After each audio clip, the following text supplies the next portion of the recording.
so thank you for coming to our last Green Cafe of the year. So I just wanted to make a couple announcements before we start. Eric's going to be coming in with some flowers that we're going to be looking at with these magnifying glasses, but I want to make a couple announcements. So the next Green Cafe isn't going to be till February, right? So everybody's going to be on break for the first week of January, and we usually have an executive committee meeting. If you do have any suggestions for ways that we can improve the Green Cafe, send them directly to me or send them to Lori, and she'll forward them to me. I'm always looking for ways to improve. Oh, they're coming in right now. I'm always looking for ways to improve. You know, what we do here and ways to reach out to people. So send me any suggestions. And the next time it won't be here. So we did it twice here. We're going to return to the greenhouse, and it's a great place to do it in the wintertime because it's warm. You know, there's lots of plants. It makes you feel like it's the middle of summer. So we're going to be at the greenhouse next time, right?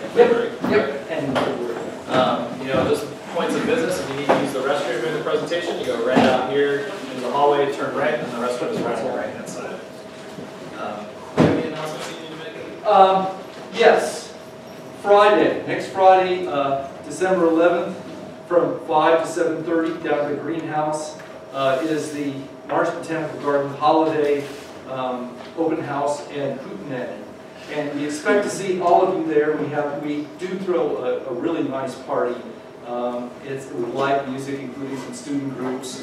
And so come join us for that. We'll do a tour of the greenhouses. Yeah, that's all I've got. Okay. All right, so we're going to kick the presentation off. We actually have quite a bit planned for today, so we're hoping not to talk for the entire time. But this is really a very personal Green Cafe. So our speaker today is Shereen Balmanyar. This was her idea, something that her and I have been discussing for a long time. Now, for those of you who don't know, Shereen and I are married. So making this a very and so she when I think at the beginning of the Green Cafe, she mentioned, oh, I'd like to do something on something that's related to my culture. And I said, that's an awesome idea. Let's do that. And so we had an open spot in December, today, and so she graciously volunteered to basically hand her culture to everybody in this room.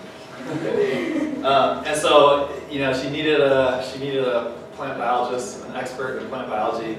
So I volunteered to help out. So it's going to be in 3 parts. It's really going to start with her story, why she thought this would be a good topic, Saffron. Then it's going to get handed over to me, and I'm going to talk about the biology and economics of saffron.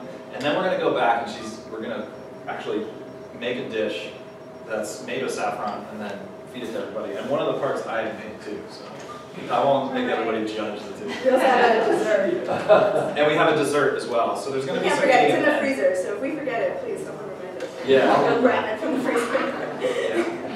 So I'm going to hand it over to her to start the introduction part, and then it's going to come back to me for the biology. So I'm going to actually do a little bit while she's speaking. Okay, so for those of you who don't know me, my name is Shereen Balmanyar, as Josh said, and I was born in Tehran, Iran, and my family immigrated to the U.S. in 1985. Actually, we immigrated to Germany first, lived there for a year, and then came to the U.S. And so, as you can tell from the lack of accent, I've been a California accent, really.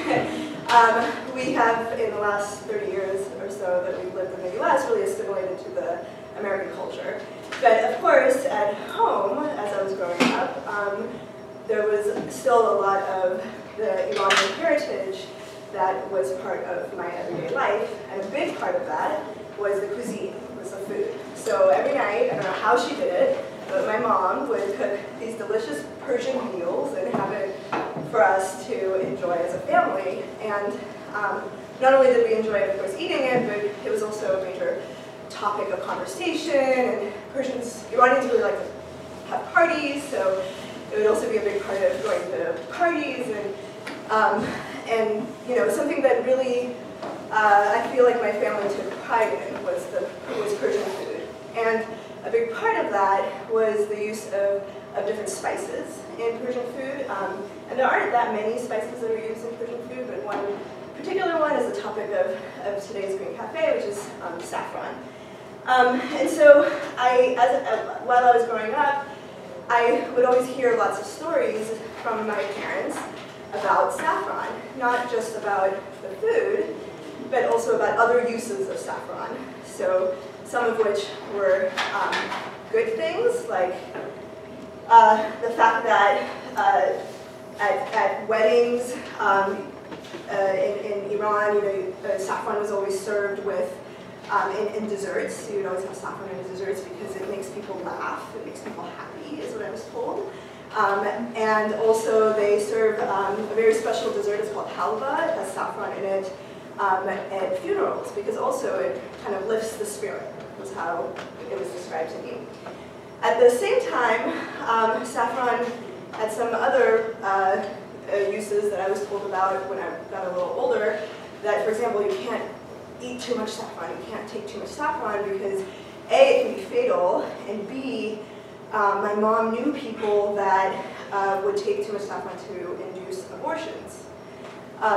So whether or not these stories were true, I never really knew as I was growing up, but these are just a few stories that I was told. I mean, there were also little things like whenever my mom would cook with saffron, first of all, the smell is, of course, as you all know, smelling different types of spices and foods can really bring back a lot of memories, so the smell is really special to me. And one of the things was that if you use saffron, you only, it's very strong in color, and so it can stain the kitchen counters, and you don't want to use too much of it for that reason as well. So as I got older, I became more and more curious what it was about saffron that, and whether or not these stories were really true. And the other thing was that I could see that there was so much pride in the fact that as Iranians we use saffron in our cooking, and that saffron really is, that Iran is a major exporter of saffron, and that it's the most expensive spice in the world.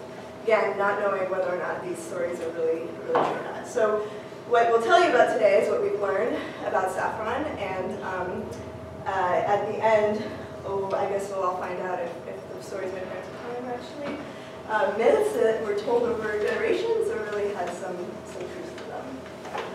Okay, so you want me to take over? Yeah, although I didn't really do Well, let's do it here. Okay. When we start having people pass around. Okay, so I'm going to get into the biology of saffron. This is all stuff that I just learned in the last couple weeks as we've been working on this. Because really, I had the same personal experience encapsulated in the last 10 years spending time with our family. I heard the same stories about saffron, and I was also curious about why is saffron so expensive. And it really comes down to the biology, but we have to then do a little bit of botany. I apologize for the people who aren't interested in botany, but we're going to do a little bit of botany right now. Okay, so does anybody know which part of a plant the saffron comes from? You do. Well, I don't want to say because somebody... Okay, anybody but Francine? raise your hand if you know. What's that? Not the Indian, so they grow the saffron. Yeah, well, just saffron in general. Who knows which part of the plant? The petal? No. It's not the stamen. No. Getting close. It's the stigma. Okay. So that's close though. At least we were in the right plant organ, right? So I thought as a group, we talk a little bit about spices and do a little bit of educational stuff first. So I drew this picture of sort of a generic plant, and I'm going to point to different parts, and I want everybody to name a spice that comes from these parts. Okay, first I should say herbs and spices are sometimes grouped together. Herbs are generally categorized as the leaves of the plant. Okay, so it's like mint or something you all cut out. Thyme, exactly. Right. So you get them. Sometimes they're ground up in powders, but a lot of times they come as whole leaves, right? Basil, for instance. Okay, so let's start at the bottom. Garlic. Yes. Yeah, garlic, exactly. Garlic's a good one. I mean, this is really common. Does anybody know any other spices that come from the bulb of a flower? Ginger. So ginger is close, actually. So that's a good one. So ginger is different. This was one of the ones I was going to do. Okay, so let's draw a plant. Ginger is actually the rhizome of a plant. Okay? So here's the ground. This is the stem. So a good example of this is bamboo, for instance. Bamboo actually has an underground stem called a rhizome. Okay, and that underground stem is what ginger is made from. The other spice that comes from a rhizome is turmeric. So those two, and I don't know if anybody remembers when we talked about, this was the first green cafe. Who was at the very first green cafe? Wow, diehards. So the very first green cafe, we talked about bamboo, and bamboo reproduces asexually using rhizomes, okay? How about bark? Let's try bark. Cinnamon is the classic one, right? Okay, let's do the whole flower now. Can anybody think of a whole flower spice?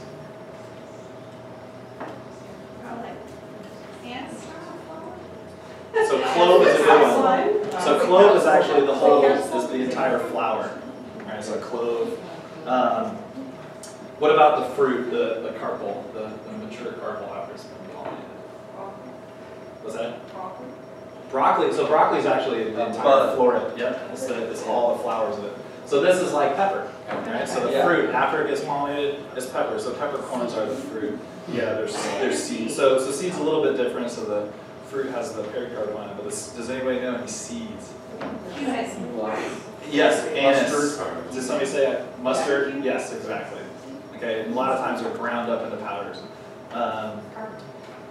Yes, cardamom. That's the one I have. That's actually my list.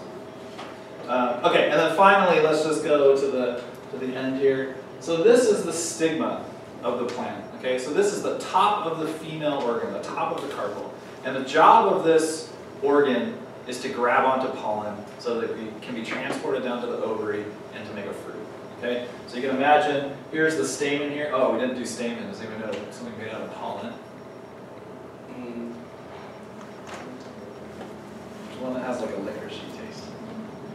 Fennel pollen is made from. Oh, you're right. They sell it. They have it. Yeah. Carry Lodge. Yeah. Ice cream chocolate. Yeah. so here you have your stamen, which is the male organ, you know, and you have a little insect that comes in, lands here on the stamen, pollen gets stuck to that, flies by, and then pollen will land onto the stigma. And it's sticky, it's the end of it, okay? And this is what saffron is made from. Alright. So the reason that we have the flowers out here, so Eric is gonna help pass it around. Can we see stigmas? Yes, you can with the hand lenses that we have placed throughout. So I'll just distribute some flowers. And the magnifying glasses are there. So go ahead and take a look while I continue with the presentation. Go ahead and take a look and see if you can spot the stigma. And, you know, look for the stamen. You can look for the petals. Of course, these are the sepals. The green part is the sepal on the outside. These don't have small. It is. This is not a crocus. This is not saffron. This is violet. It wasn't. You don't get enough. This one was on. There's the cut.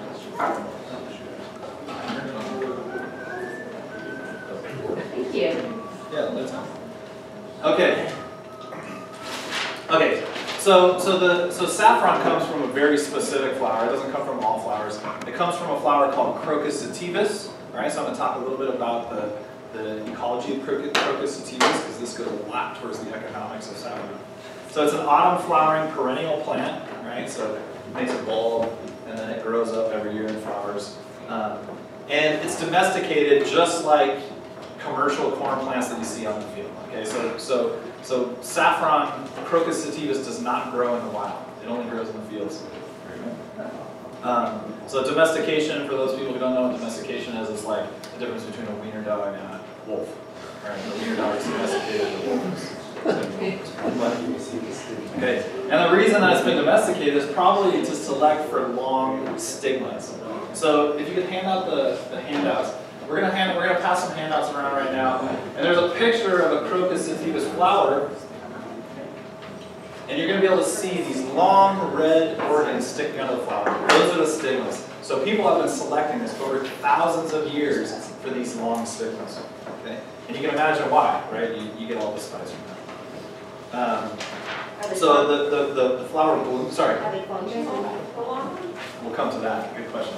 So the flower blooms in late October, so after many other flowers have bloomed and drop their seeds on the ground, Crocus sativus comes up, and this is not a reliable fact, so I don't want to quote it, I don't want anybody to take this and write an article about it, but some people say that it's like a week long, that it has about a week where you need to harvest it. So there's about a week where it flowers and then it gets too old. So now we're going to get to the part about what Lori just asked. So Crocus sativus is sterile, right? So this is why it's domesticated. It's sterile. It cannot sexually reproduce. So this process of putting stamen onto that stigma doesn't work in this flower. Okay? And so can anybody think of why this would be important economically for this flower? Right? If you're going to eat that, oh yeah. People can't like grow it themselves, so there's kind of like some people own the market, right? So that's a really good idea. I hadn't thought about that. But the reason it is a good, because so you can actually reproduce these asexually, and Eric's going to talk about that a little bit. But the reason why they do it is because if you take this stigma and then you pollinate it, this becomes a fruit, and you no longer can use it as a spice. So it's like the difference between an apple flower and an apple, right? The apple is the pollinated version of the flower. So you don't want to have an apple. So does the flower survive year after year? It's a perennial, so it has corms, grows underground. What about the actual flower stays in a flower ball all year? It only flowers in October, late October. But it dies anyway. Yeah, and it dies. Yeah, but it reproduces asexually, so it reproduces by corms. So how do they reproduce? Asexual reproduction. Are you going to talk a little bit about that? Sure. Okay. So Eric's going to take us through. He volunteered graciously to talk a little bit about some of the cultivation techniques of Crocus sativus. So if you want to grow Crocus sativa at home, the thing to do is to order your bulbs in the spring, and they're delivered in summertime. Most all other crocus, and as well as daffodils, tulips, hyacinths, and all those, the bulbs are planted in the fall. You order your bulbs in August, they deliver them in the fall, and you plant them, and then they come up in the spring. Crocus sativus is exactly kind of the opposite. You plant in the summer, and it will come up within a few months. You plant in late summer, and then in October the flowers emerge, and you have sometimes as much as 2, even more weeks of flowering. But as Josh said, the time of harvest is really only a week at its peak. The flowers will still be ornamental even after you've harvested the stigma. You want to plant them in well-drained soil. They will not tolerate boggy soil, and they prefer full sun. Although, if you think what happens in their life cycle is they come up in September, late September, the leaves emerge first, then the blooms, then the leaves hang around until they're killed by a hard frost. So you might find situations where you can grow these under a tree that drops its leaves early. I'm thinking locust trees is a good example. They drop their leaves early. You can plant crocus bulbs under them. You'll have the shade of the locust tree, for instance, in the summertime, and then it drops its leaves. It's sunny there for the whole life cycle of the crocus above ground. What happens then is after the crocus bulbs, after their leaves have died back and the first hard frost, then it's dormancy as far as above ground growth goes, but it's actually initiating even more root growth before the ground freezes. And then the ground freezes, everything stops. And then in the spring, it actually does more root growth. And off of the bulbs, what happens with a crocus bulb, what happens with the crocus bulbs is that they're shaped like this, and they're about that big, maybe a little bit smaller. Some of them are flatter, elongated like this, and here's where the roots come out, and then this is where the leaves emerge. So what happens with asexual propagation of the crocus bulbs is, off of the bottom of this plant, it will start to grow little, what they call pups. Little bulbs that, it usually takes a couple years for these to start, and they have to be happy. In other words, if it's a boggy, a little too moist, or if it's too shaded, they won't produce pups. But if it's in a good spot, they will produce these pups. And eventually these pups will actually provide enough competition for the mother bulb, if you will, that you'll want to divide them. So every, if you're growing crocus sativus, and they're really happy, and you see that they're starting to, you can see new leaves emerge the next year, and maybe even a few flowers right next to the bulb you planted, that's your signal that it's time to lift them in late May, early June, lift them, divide all the little pups, and that's how you propagate these plants asexually. Awesome. And voila. And it's also, so one of the reasons why plants reproduce asexually is because they can reproduce very quickly. So you can have one reproducing. One of the drawbacks of this is you form monocultures, which would be, they can be wiped out by a single disease, for instance. So I want to get in a little bit into the sort of the look and the smell of saffron. So I'm going to pass this around. This is a good saffron to smell. Okay, this is Shireen's own personal, high quality Iranian saffron that she got from her parents. So we're going to leave it in here, but feel free to use the magnifying glasses to look at it. Okay, and look at what the features of the saffron are. So I'll start one down here, and one in the back over here. And then I want you to take a smell, okay, and think in your mind what you smell. We're going to try to get this all the way around, so take a quick one and pass it around, and then think in your mind what the smell is while I talk about the chemistry of saffron, okay? So the color comes from two compounds, crocin and crocin. Am I saying that right? But these are byproducts of zeaxanthin. So I'm going to go back in Green Cafe history again. Does anybody remember Kathy's presentation on fall leaves last year? Yeah. So we actually 3D, I looked for the molecules somewhere in our lab. So we have a 3D printed molecule of zeaxanthin that we made for a different presentation, which I couldn't find. But zeaxanthin is a compound that gives leaves their yellow color during the fall. Okay? And it's also highly abundant in corn, which gives corn its bright yellow flavor or color. But when it breaks down, it forms crocin and crocin, and these are very red. So you can see here that the stigmas are very red when we start. But you'll see when Shireen does her infusion later that the color actually is quite good. So it doesn't break down, it's actually hidden. So it ends up breaking down. So this is what happens. Then the crocin breaks down and forms a volatile compound called saffronol. So you can imagine where the name of that came from, right? And saffronol is what gives saffron its distinctive smell. Okay? So think in your mind what it smells like as it goes around right now. Because I'm going to ask people to volunteer their What is it when responses. you cook with saffron, the rice turns yellow? We'll come to that too. So you'll see. And so only the stigmas. So I'm going to get a little bit into the harvesting now, and this is going to drive a short discussion on economics. So only the stigmas contain the saffronol, the crocin, and the crocin. So if you look at the handouts, the rest of the flower is either purple and the stamen are white. So really, it's only these female organs that you need to pluck off to get saffron spice. Okay. So this part, the harvesting part, is the part that drives the economics. Okay. So the flowers are first harvested from the field. So if you look in the handout again, there's somebody harvesting the flowers. So it's a two-step process. First, you harvest the flowers, and then you have to remove the stigmas from those flowers.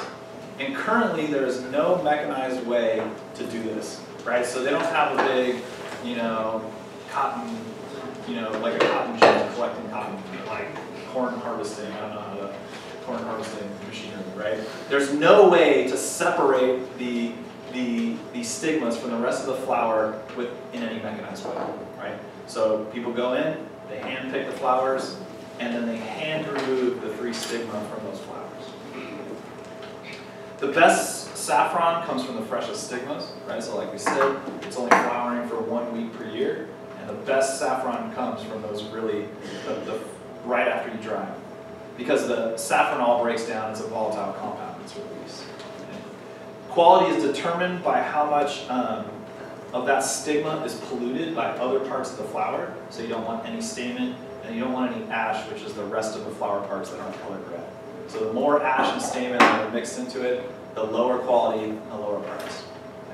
Okay. Nowadays they have very detailed quality control procedures. There's a lot of people who try to scam the system by dyeing plant parts and then growing saffron. They have a very distinct quality control procedure where they use spectrophotometry to actually look at the color of the saffron. So, and then finally, the air and light break down those active compounds in saffron. And so the storage of saffron is very important. This goes back to the stories that Shireen's parents were telling her. You have to keep it in the dark, and you have to keep it dry. If you don't do that, it loses its quality. Okay. So does anybody know any other spices that are also hand harvested? There's one that we synthesize now. It's popular at Christmas time. Vanilla. Did somebody say vanilla? Yeah, vanilla. So natural vanilla has to be hand harvested. So it comes from an Orchid bean. orchid bean, exactly. And chocolate as well, right? Because you have to chop it and open up the pod to get the cocoa out. Okay, so after all that description of the harvesting practices for saffron, you can see why it's so expensive to make saffron. You have to have people that will go out and collect it, and then you have to have the people that are pulling it off, and they have to do it in a very specific way. And it's actually the smallest portion that you can pull off that's red is the best, because if you pull off any extra, the quality drops. So the amount that you can harvest is very small. So it takes about, to make 1 ounce of saffron, it takes about 14,000 threads. So it takes 5,000 flowers. Okay? To make 1 pound, it's between 500 for the low-end saffron and 2,000 man-hours for the high-end saffron to make 1 pound. Okay? Man-hours. So it takes 2,000 hours to make a pound of saffron. And this is why it's so expensive. So it's, for the high-end stuff, it's upwards of $2,000. $2,000 a pound or a kilogram, I forgot. But it can be anywhere between $1,500 to $2,000, and even small amounts can be in the hundreds of dollars for the high end. So I remember going to the Persian market with my parents, because there's a lot of them where I grew up in Los Angeles, and we would go to buy saffron, and you had to go either to the store owner or to the person at the register, and they would go to a safe and to unlock the safe to bring out the saffron, because it was that valuable. Yeah, you can see like the packaging that it comes in is very ornamental, right? It's a very precious piece. So this is why it actually is worth more than gold and plywood. Okay? So just to finish off the biology part and the economics part, I'm going to ask what you guys thought it smelled like. So somebody yell out what they thought it smelled like. Somebody says. Did anybody get a scent from it? When I did it to Chris earlier, he said cinnamon. He got cinnamon from it. Why didn't you smell like saffron? No? So what they say is that it smells. Some people say it smells like freshly cut hay, or some people say it smells like dried hay. Some people say it has a metallic scent.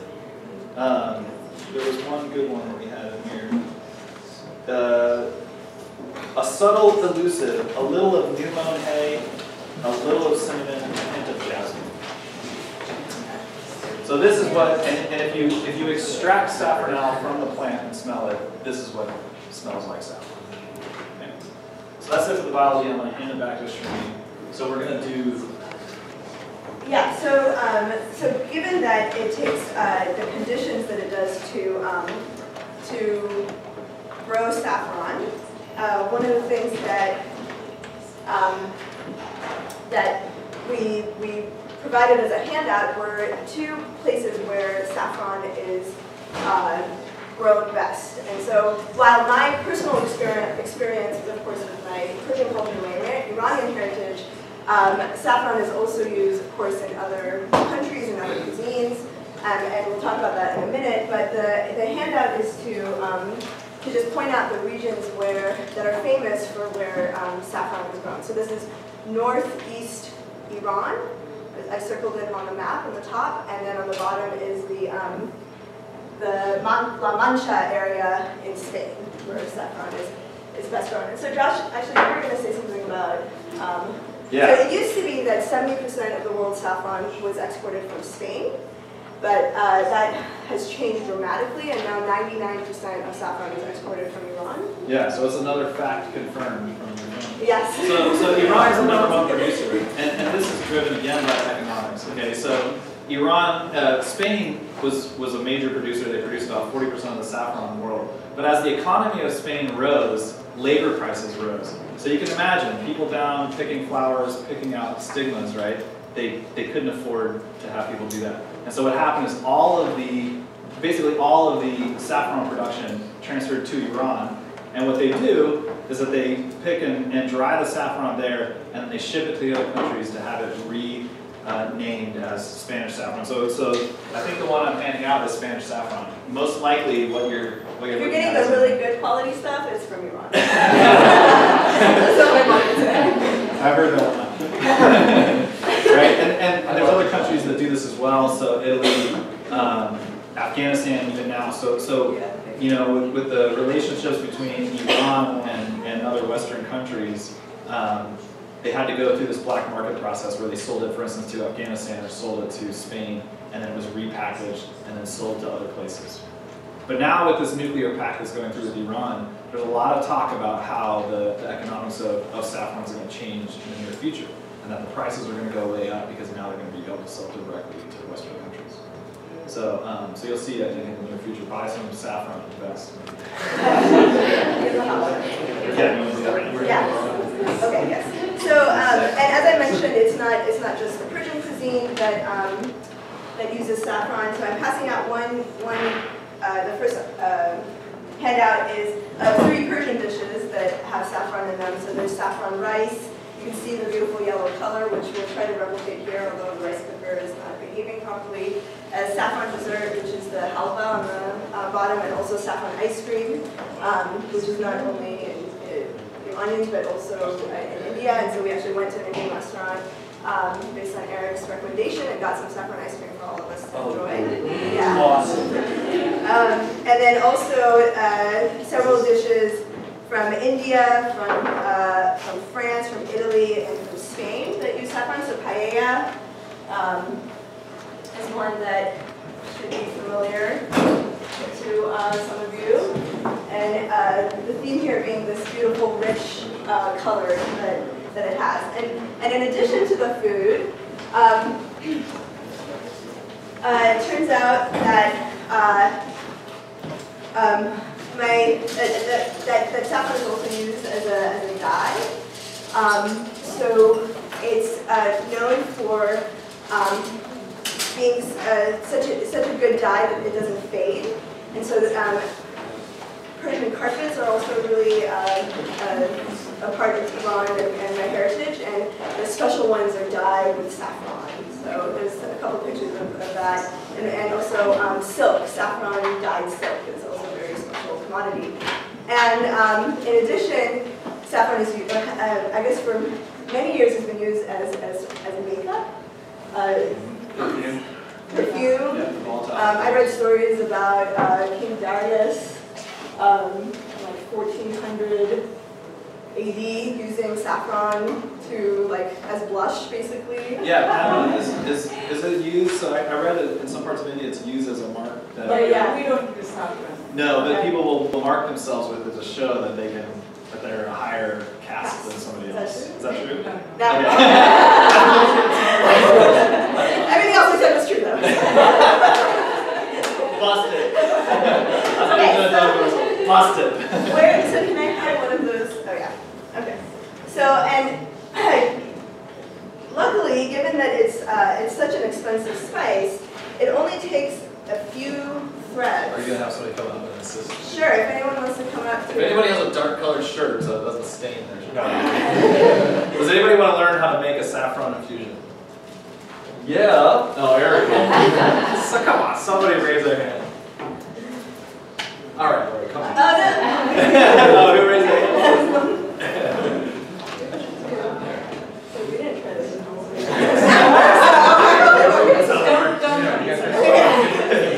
Don't try this at all. Yeah. So Here, we really, can you just have it. It really only takes a few threads. Is that water? Yes, and it has to be hot water. So one way to do it is use a little more than that. We can do some of this. So So this. Go ahead, sure, I'm going to use this. We use meat. Yeah, you can use, No hot milk to make the infusion. Yeah. Okay. So the best way to implement saffron into your cooking is to make an infusion. So this is what they're doing. I just went and got some hot water from the kitchen, and you take a couple threads, you know, I don't know, they're probably putting 50 threads into the water, and you're going to see now this red that I was talking about is now going to become a really amazing different color. Okay, and so this is what gives saffron its distinctive color. And you take this infusion and then you mix something, like we eat a lot of saffron rice, for instance. And so Shereen will make this infusion, and then she'll mix it in with some of the rice, and then it'll be this nice bright yellow color. And so this is really, you know, it's really sort of, for all you scientists, this is really like an extraction method, right? We're extracting the soluble, water-soluble compounds from.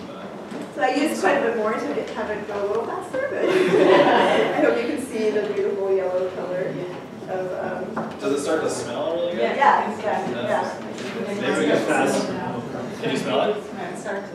Yeah. We're gonna, whoever's coming in this room is gonna know. And then the other way that we use it is to grind it up with a pestle and put it in food directly. And you know, doing it the water infusion way, you really get the full aroma and color. Of course, when you put it into a dish that's already cooking with other things, you may not get the same sensitivity that way. Don't spill it on yourself, But, unless you want a yellow shirt. But you know, you really only want to grind your own saffron, because if you buy it already ground, you don't know if it's the good stuff or not. It could easily be not a pure mix.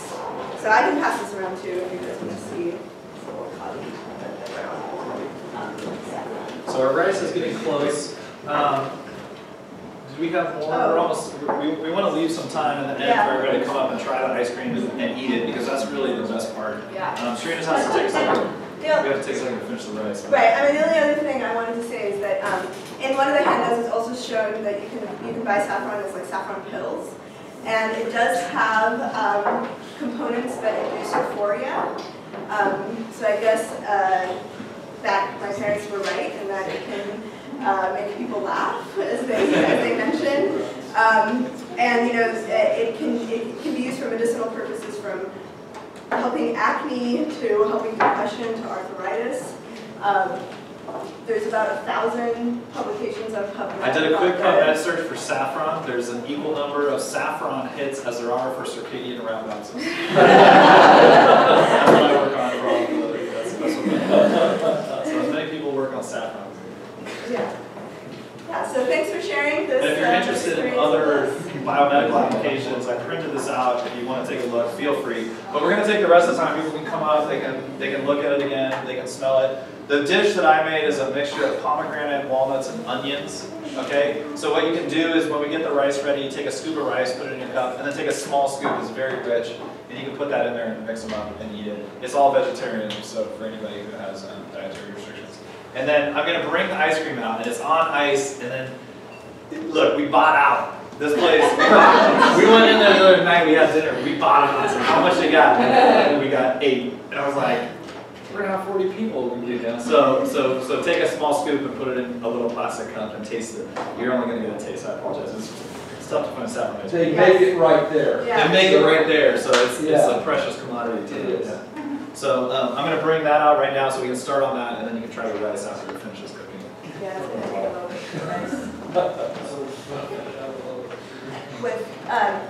With what? With what was true? I mean, Happy, yes. When you, Yeah, do you have any questions? When you put it in the hot water, Yeah. how long could you keep, do you have to use it right away? No, you're actually supposed to do it for 30 minutes. So now I'm seeing this, the one that Lori made, the color coming through. Yeah. Yeah. And then you keep it, and then you can use it for another month? Or you have to use it right No, away? usually we make it fresh for whatever we're cooking. Yeah, yeah. I think that the compounds are more you know, oh, you use less water? Okay. Okay. Okay. Okay. Yeah, so then you make it even more, and the color becomes even more richer, yeah. Okay. The baby, all moments, they drink it saffron milk. If they want what? If they want their baby was good color like. To have like a nice color? Nice Yeah. color.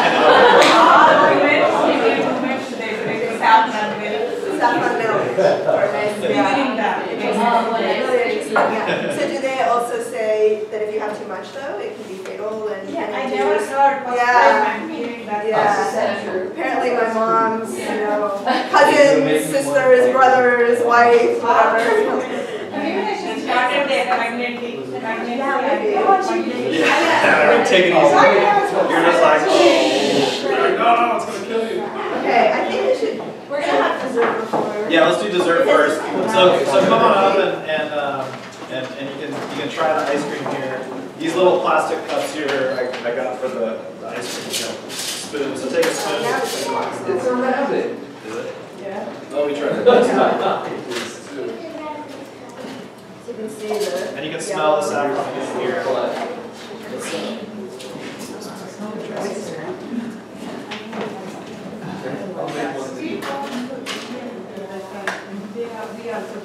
And then if you're interested in going to Coral Mandel, we did buy it, so this is not an advertisement. I got some refrigerator back there. Calendar, New Year calendars. Oh, they did give us a free sample though. They did give us a free sample of ice cream, so I have to give all conflict of interest away. Yeah, go for it. Yeah, come on Grab up, a try it. spoon.